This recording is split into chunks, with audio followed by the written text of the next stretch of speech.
ডাক শুরু করে দেন, সবাই আসি গেল। এবার ভগবান, এখন আমি কি করি? ভগবান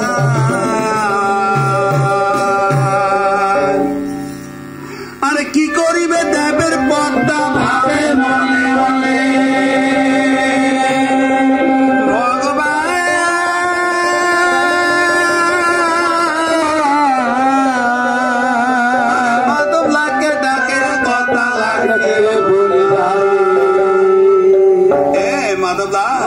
তুমি সারা বুঝি আমার বাদ কেউ সিদ্ধি করতে পারবে না। মাধবলাল তখন কি বললেন?